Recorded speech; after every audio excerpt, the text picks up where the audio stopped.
Good afternoon. From my far right, we have Ms. Kelly Cummings, Director of State Operations. To her left, Beth Garvey, Special Counsel. To my right, Dr. Howard Zucker, Commissioner of the Department of Health. To my left, Melissa DeRosa, Secretary to the Governor. To her left, Robert Mahika, Budget Director of the State of New York, MTA Board Member, CUNY Board Member, many hats. Good news today, overall state positivity rate 3.53, 75 statewide deaths. Still, after all this time, we still have New Yorkers dying. 75, those families are in our thoughts and prayers. Statewide hospitalizations are down 46, ICU down 29, intubations down 12. This is great news. This is great news. Remember what happened. We hit the holiday season. We talked about it.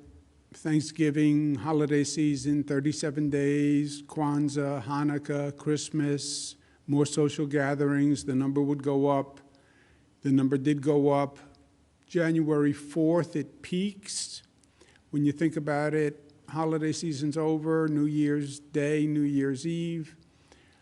It peaks, and it has continually dropped. But it has dropped to a level below where it was before it started to peak, okay?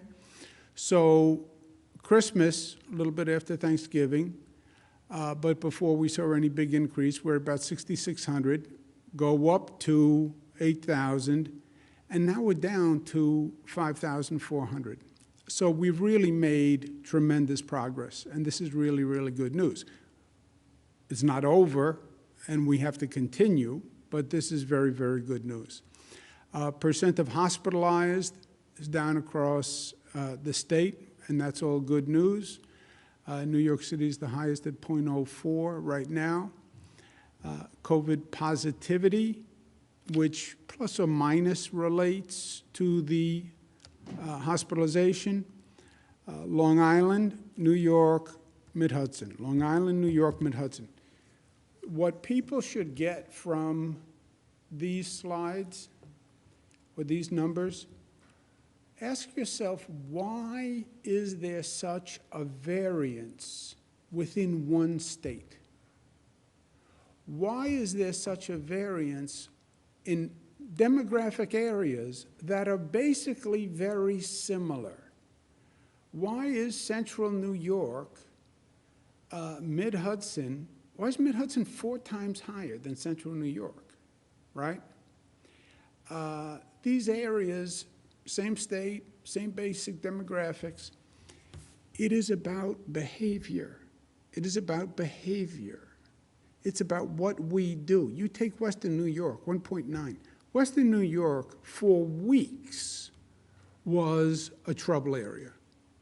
And now it's 1.9. Because the community changed. The community adapted. The community heard. And this is a function of personal behavior. And that's why you're seeing these variances across the state. You look at New York City, the Bronx is down where it was, but 5%. It's double Manhattan. Staten Island, which was an aberration, is now more in line. But Staten Island, Bronx, Queens are all about the same. It is about behavior. Vaccines, we have big news. Just under 5 million vaccines done overall. Really good news. We had a White House call yesterday. Johnson & Johnson vaccine has arrived in New York. This is, from a practical point of view, not a medical point of view, much easier than the Pfizer-Moderna vaccines. It's one shot.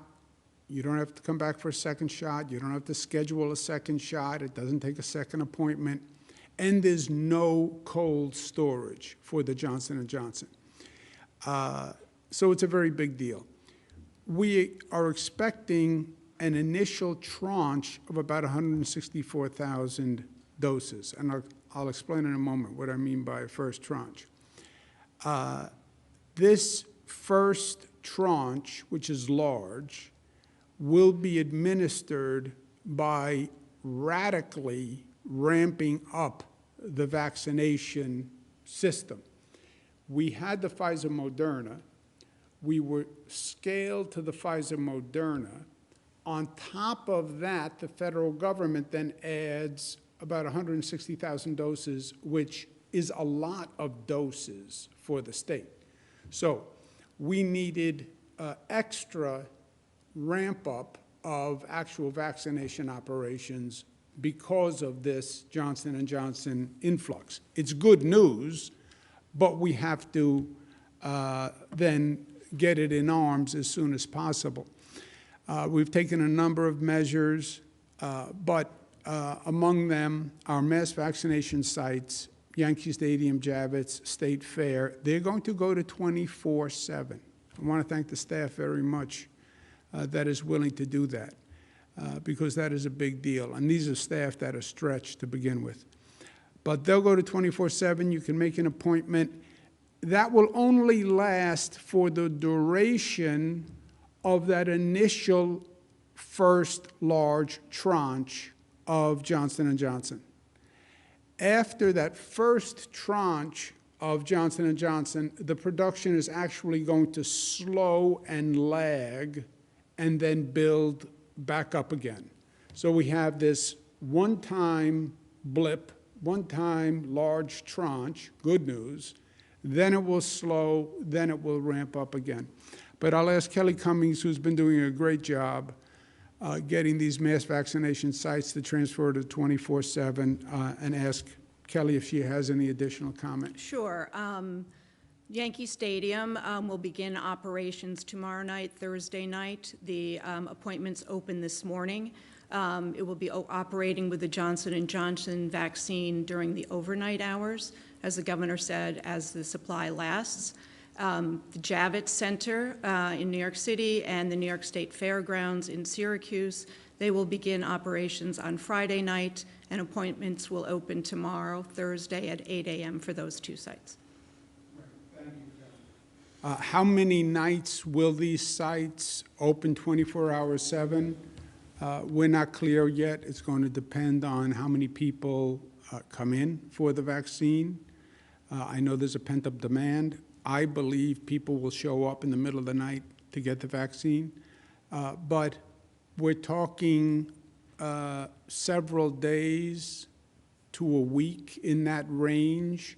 And then once we run out of the initial tranche of Johnson & Johnson, then it will basically scale back down. We're also using other mechanisms to get out the additional doses, pharmacies, FQHCs, local health departments, and hospitals. Because remember, on top of the Johnson & Johnson, we also have an increase in the Pfizer-Moderna vaccines. The Biden administration has increased the percentage of vaccines about 70% since they've taken office. It's really amazing what he has done. But again, the Johnson & Johnson increase is a one-time infusion, then a brief lag in production, then an increase. The overall picture is that President Biden says there'll be a vaccine supply for all Americans by the end of May. Now, it was the end of July. He's now moving it up to the end of May, and that is a very significant increase. Apparently, using the Defense Production Act, they have accelerated the production of the vaccine. And Johnson & Johnson and Merck have formed a partnership. So Merck is going to help produce a Johnson & Johnson vaccine. Normally, drug companies don't play nice like this. But the president used the Defense Production Act. This is going to dramatically increase the production. This is what's allowing them to move up the schedule until May. The president also says prioritize teachers. And he wants the states and then the local governments directed by the states to prioritize teachers. I believe President Biden is right. we need children back in classrooms. Children not in classrooms hurts the child, it hurts their socialization, it puts additional stress on the family. Every expert will say it. As soon as you can get children back in the classroom, get them back in the classroom. We have classrooms where the infection rate is much lower than the surrounding community. The teachers need and deserve a right to feel safe. They do. And even before President Biden said this, I said last week, local governments must report on how many teachers are vaccinated and coordinate with the school districts to report how many teachers are in the classrooms. In other words, I believe a teacher could say, I want a vaccine before I go into the classroom. Okay, how many teachers have we vaccinated and how many are in classrooms? For cities, this information is easy to gather because the city is coterminous with the school district. Other areas, you'll have school districts overlapping counties, so they'll have to call the school districts and get the data. But this is President Biden's point. He wants a prioritization of vaccination for teachers because he wants teachers in the classroom. Now, you have a lot of prioritizations going on in this vaccination process. Nursing home residents were prioritized. Nursing home staff was prioritized. Hospital staff was prioritized. Police, teachers, school teachers. So we have a long priority list, but I think the president is right. This is about getting kids back into the classroom. Overall, COVID rates are down as we just went through. Vaccine rates are up, so we continue the smart reopening, right? The graphic that nobody likes. What we have done, which has been very smart from day one, report, reopen based on science and data. I feel this, I feel that. Feelings are nice, facts are better. And we have been calibrating by the science and the data. On the COVID emergency powers, we've worked with the legislature. We have an agreement on a bill where the legislature can repeal any executive order that I issue with over 50%. Both houses, the COVID emergency powers continue past April 30th. When we first did this, we thought the pandemic would be over April 30th. This is a year ago. We said about a year. At that time, it was implausible to think it was going to go beyond a year. It's gone beyond a year, and it's not going to end by April 30th. So they're going to extend, the legislation extends the emergency power to the point where the federal government declares an end to the pandemic, which the federal government does. It controls funds, et cetera. We have more time in this situation, by and large. We'll give the legislature notice of any changes that we're making 5 days prior to effect. If it is an emergency change, as determined by the Department of Health, then it will be a shorter period of time. I don't remember exactly what it was. Do you remember what it was, Beth? Will give notice as soon as possible. Okay. And during the 5 days, there'll be legislative consultation on the change orders that we make during the 5 days. And again, whatever order I put in place, the legislature can repeal it in 24 hours or whenever they choose, and that's always been the way. Travel guidance, domestic travelers are no longer required to quarantine or test out within the 90 days of full vaccination. International travelers, you have to continue to follow the CDC quarantine guidelines. Gathering limits, we're going to change, and let me go to Rob, who's done a lot of work on this. So beginning March 22nd, for residential gatherings, the indoor limit remains the same. Outdoor limit goes from 10 to 25 outdoor, which is consistent with some of the states around us. The social gathering limit for public spaces on indoor events goes from 50 to 100, and then for outdoor events, it will go from 50 to 200. So all of those will still also require social distancing as well as mask requirements. And then beginning on April 2nd, we've started with opening large event spaces, which was 10,000 or more for arenas, starting with the Buffalo Bills. Subsequent to that, last night, the Rangers had a couple of thousand people at their game. Nets last Saturday also held a basketball game using those guidelines that we got from the Buffalo Bills. So following from that, for event spaces that are less than 10,000, those can begin reopening at 33% capacity with up to 100 people indoors and again 200 people outdoors. Again, there still will be guidance for social distancing and masks. If we want to go above those limits, you can go up to 150 people indoor with testing requirements for going from 100 to 150, and then for outdoor events, up to 500 people outdoors with testing. And again, social distancing and face covering will be required by all of the attendees. Rob, can you please mention the Empire Pass program? So on the Empire Pass program, so we have an app that we have been working with IBM. On that app, when you get tested, if with your consent, the results of that test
up a vaccination operation that goes from the end of July to May in a very large state, which is what New York is.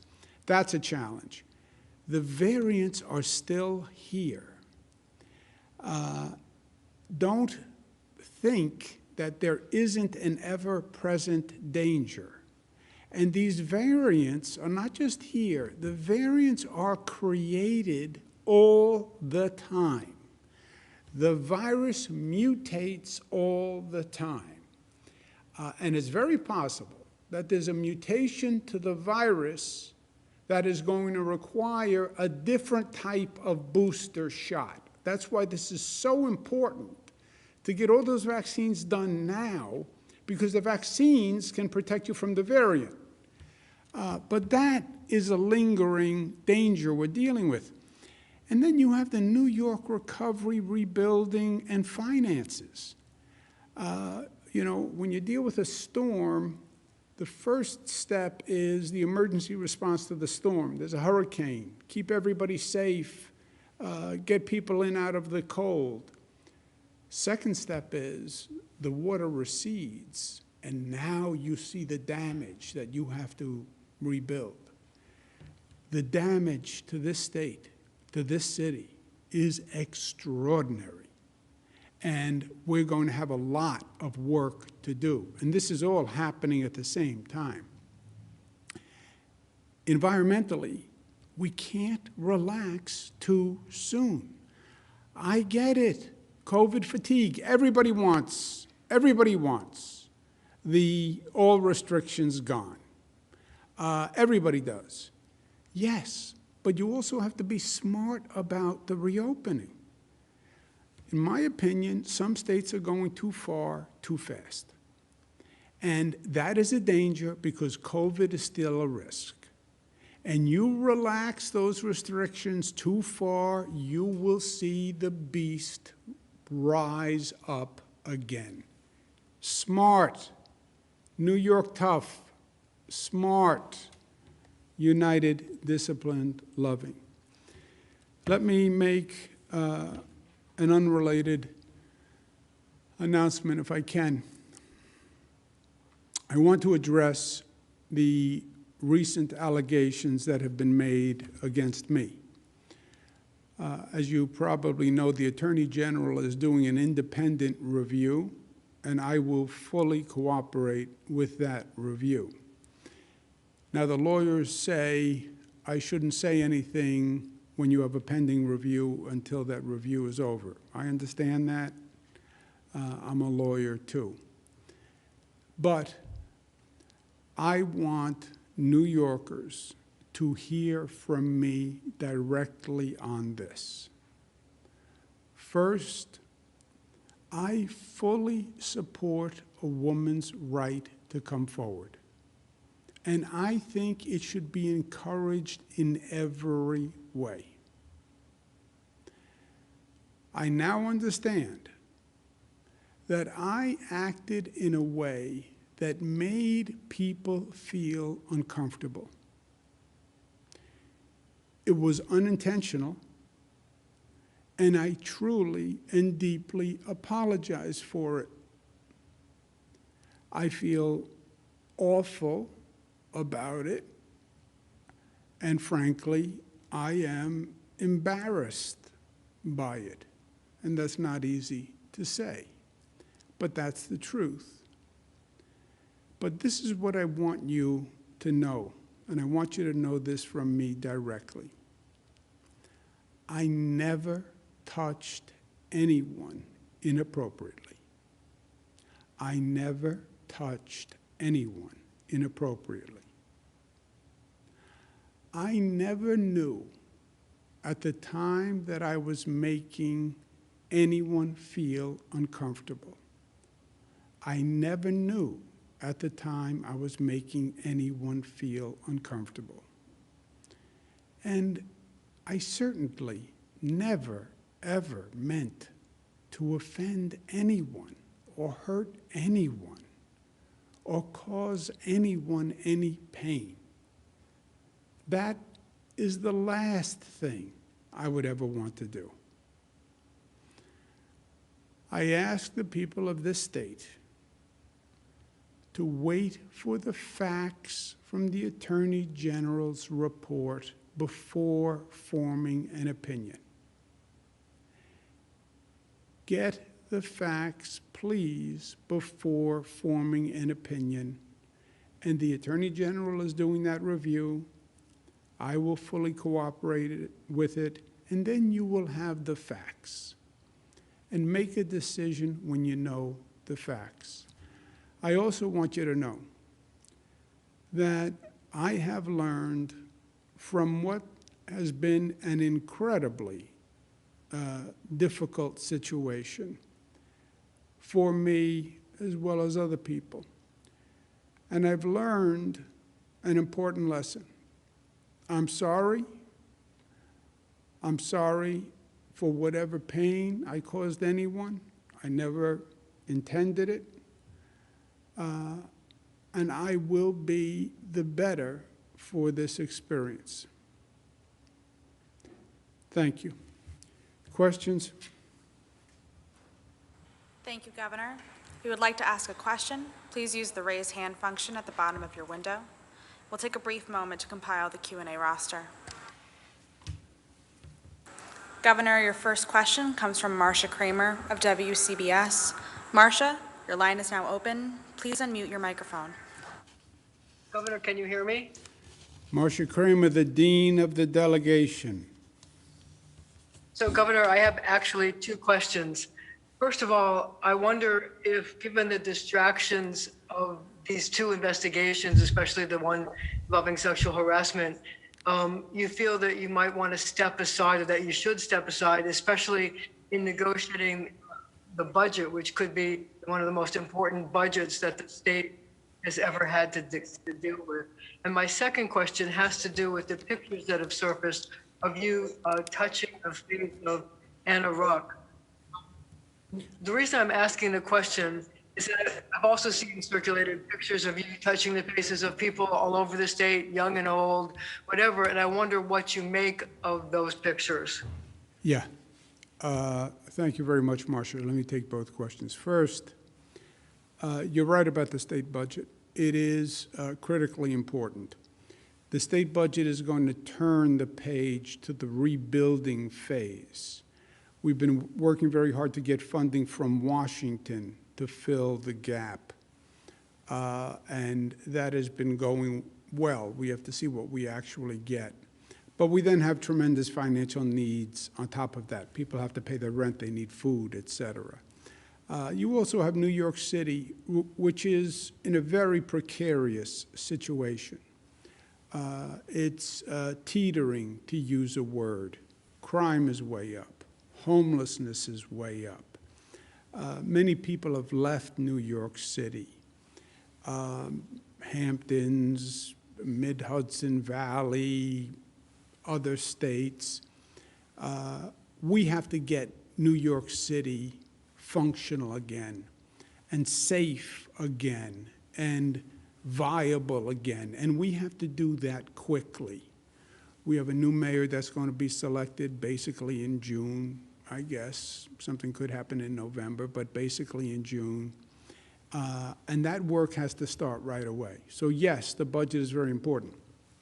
Having said that— Should you step aside, though, and let somebody else handle it? Yeah, having said that, I'm going to cooperate with the Attorney General's investigation and do the budget. Remember, we did a budget last year in the spring in the heat of COVID, where it was the most intense period of my life, of this government's life, of this state's life.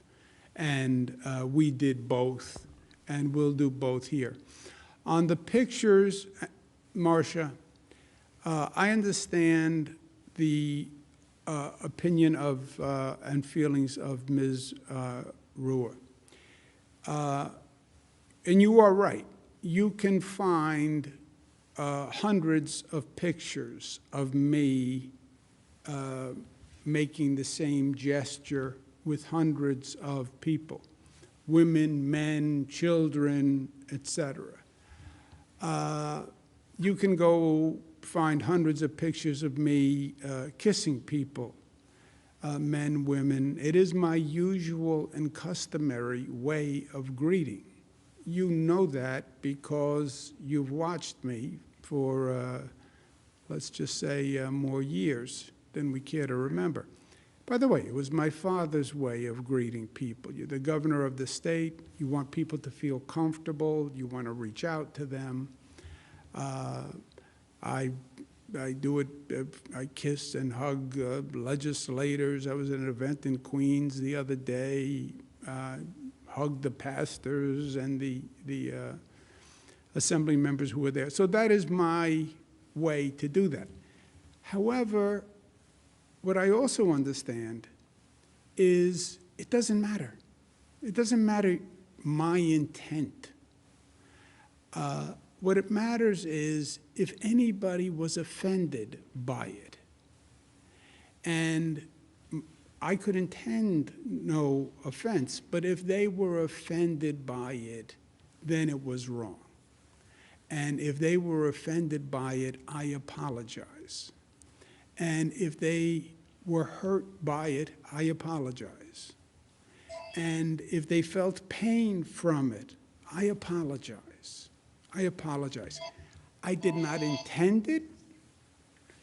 I didn't mean it that way. But if that's how they felt, that's all that matters, and I apologize. Next question, operator. Governor, your next question comes from Dave Evans from WABC. Dave, your line is now open. Please unmute your microphone. Hey, can you hear me okay? Yeah, Dave. Governor, I just wanted to ask you, with all these calls in the last couple of days calling for your resignation from some Democrats, certainly not all Democrats, but some Democrats, is today, since you've been gone for about a week, is this your way of saying, I'm certainly not resigning? Yeah. Dave, look, some politicians will always play politics, right? That's the nature of the beast. I don't think today is a day for politics. I wasn't elected by politicians. I was elected by the people of the state of New York. I'm not going to resign. I work for the people of the state of New York. They elected me, and I'm going to serve the people of the state of New York. And by the way, we have a full plate. We have COVID. We have recovery. We have rebuilding. We have a teetering New York City. We have a terrible financial picture. We have to do vaccines. So no. I'm going to do the job the people of the state elected me to do. Next question, operator. Governor, your next question comes from Andrew Siff of WNBC. Andrew, your line is now open. Please unmute your microphone. Governor, good afternoon. Two questions. The first is, given how contrite you've been today, why did it take a week for you to go before the cameras when people have noted your absence for so many days? My second question is, what assurances can you provide New Yorkers that there are not other accusers who worked for you who will lodge similar complaints to the two that have already been alleged? Yeah, two things, Andrew. I apologized several days ago.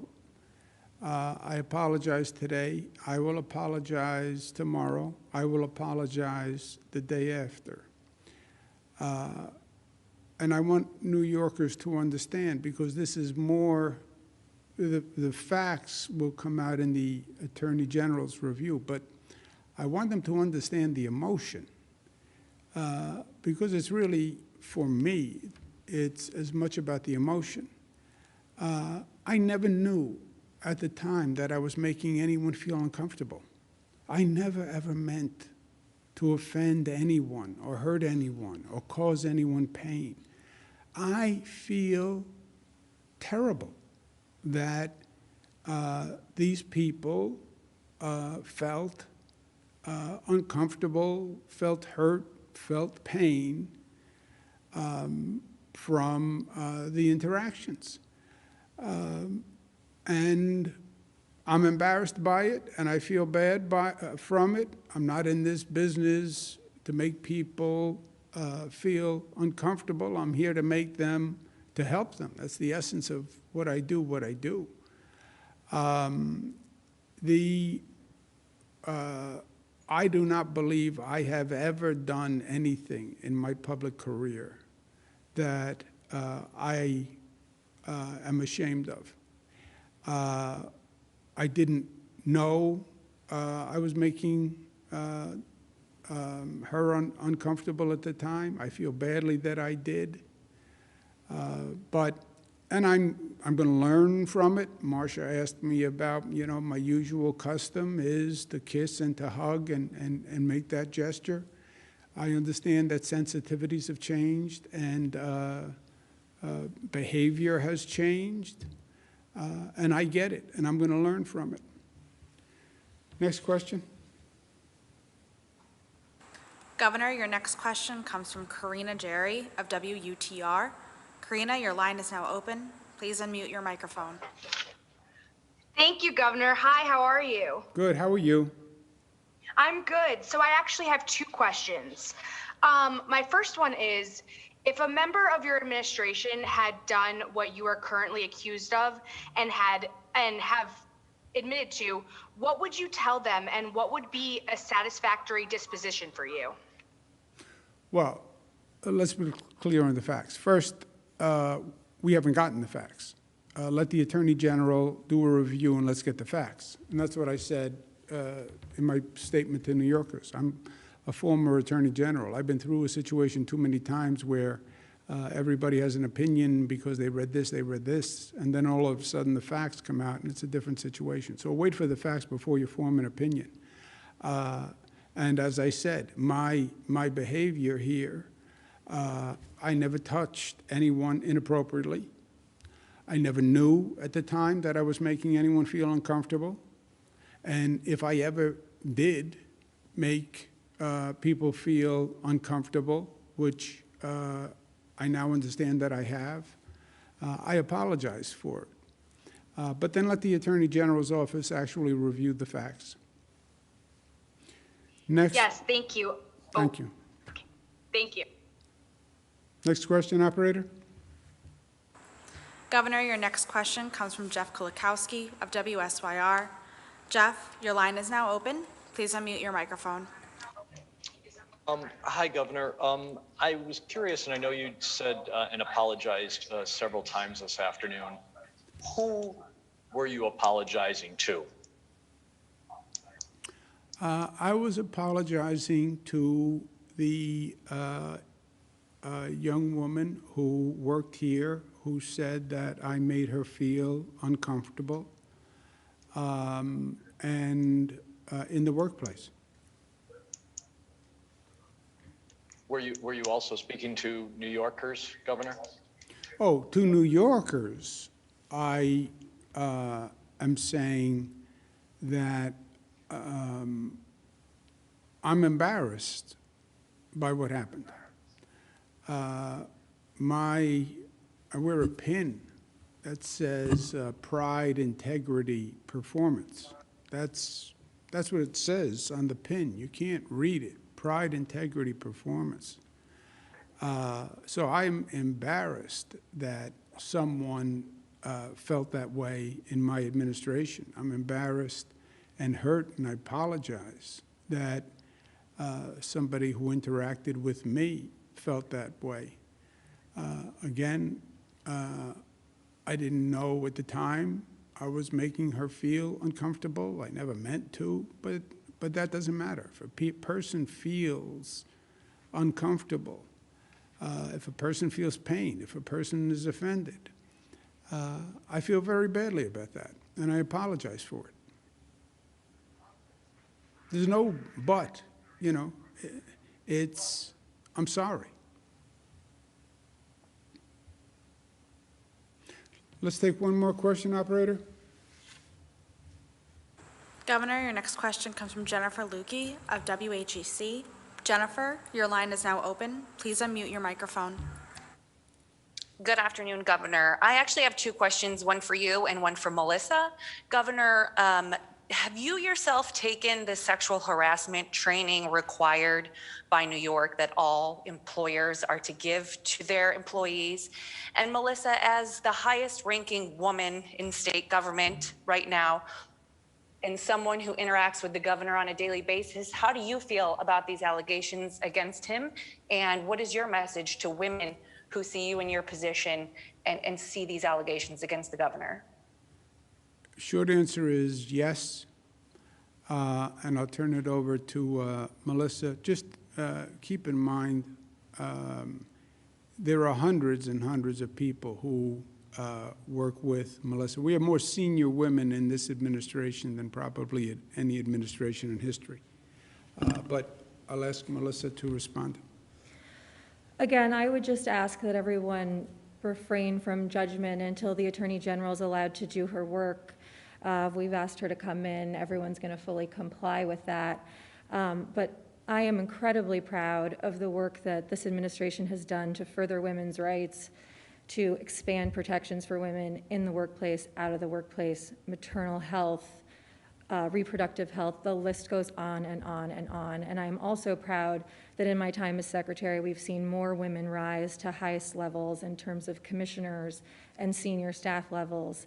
And we've promoted each other and we've supported one another. And I don't think that this diminishes any of that.